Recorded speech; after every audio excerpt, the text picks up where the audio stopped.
Mr. Wonka worked the factory. Change the world. Your imagination. It could change the world. Hey babes, welcome to another book review and Patreon selected video in which I'm going to tell you about the book Walking Practice, which is an amazing, incredible queer novella about an alien. I'm going to be creating a custom coloring page for this. This is Mumu. At least I think this is Mumu. This is Mumu as they're described in the book. Mumu is an alien who has crash landed on Earth. And after going through eating every single thing that they can get their hand on, from rocks to pillows to trees to birds to garbage cans, they've decided that the best thing and most edible thing that gives them energy and fuel to move through their day is human flesh. And so we follow Mumu as they use dating apps to find their next meal.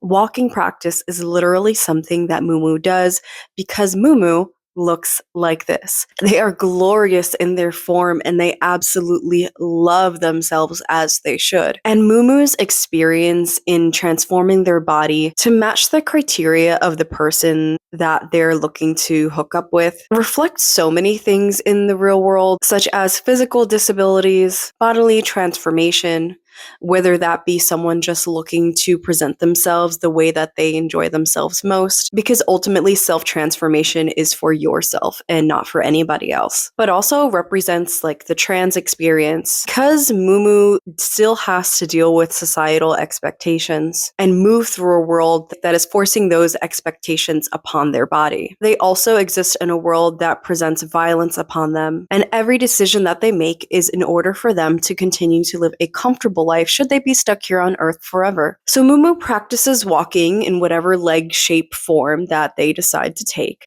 and they take public transportation in South Korea. Editing Steph here because for some reason some of my footage is missing, but I think it's really important to note that one of the themes that this book tackles is disability and invisible disabilities, especially with public spaces, because Mumu, although they are perfect in their form and there is nothing wrong with them, the world that they currently live in does not accommodate their body.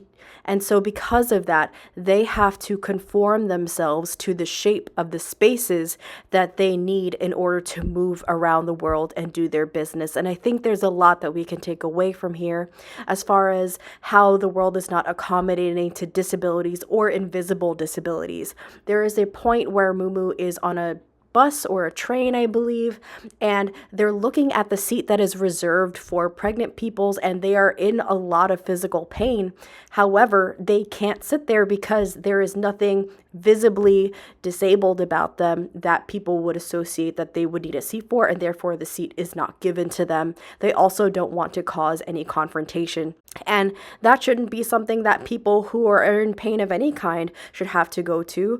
But also, if it is a visible disability, these spaces should still be accessible and comfortable in ways that are convenient to the person who is using those public systems, because that is what these public systems are here for. And yet, by and large, these public services are only accessible by able-bodied individuals. The first person that we see them going to have a one-night stand with is this guy who's like kind of a piece of trash, and he really does deserve to get eaten by all of these glorious teeth. So as Mumu begins to have to climb up 16 flights of stairs due to an out-of-service elevator, they begin planning themselves on how they are going to gorge themselves on this despicable, vile human being. I think there's some parallels here as to monstrous identities that are placed upon queer bodies. Because if anybody actually finds out what Mumu is, they will be othered, they will be hunted, and there's actually a scene in here which holds a mirror to violence against trans and queer individuals in public spaces. That trigger warning might make you pretty uncomfortable. But despite all that, Mumu continues to enjoy themselves and decide to live life to the fullest, which I think also in a way is a mirror of the perseverance of trans and queer joy. This book is definitely sex positive, and it's got some really erotic moments. The screen names that these people use on the apps are hilarious, like Hot Bottom and Hunting for Love. But really, the real love of Mumu's life is the saws that they use, which their relationship with their saws brought me so much joy. So if you like a horror book that actually follows a serial killer that you're probably rooting for, maybe this is for you. What's interesting to me is that throughout Mumu's experience, Mumu is very lonely. Mumu is looking for companionship and has expressed that they've had multiple partners that they would consider boyfriends and girlfriends throughout the 14 years or something like that they've been on Earth up to this point. And they say things to lure people in, such as "I love you," but it's not necessarily clear that they understand what love means. And I think it's really interesting because while us as people look to build connection, we are also creatures of consumption. You can take that from an economic standpoint, especially living in capitalist societies, which basically function on the destruction of certain kinds of bodies and the constant expansion and consumption of things that are around us. But also just the fact that we need to be able to consume to survive, and that relationships are a give and a take. There are people who are emotional vampires, and there are people who only exist to consume. But in order for a relationship and a society to maintain itself, there must be reciprocation. In order for Mumu to maintain that reciprocation, they have to be sure that all the actions that they take are not too close to home, meaning close to their alien spaceship, because even though they are being true to themselves when they're having this one night stand and enjoying themselves to the fullest and pleasing the people that they're with, ultimately, if it's found out exactly what they are, no one will be able to accept them. If everything I've said hasn't convinced you, also the illustrations in here are absolutely stunning. And if you're going to read this, please pick it up as an audiobook. I cannot tell you how badly you need to pick this up as an audiobook.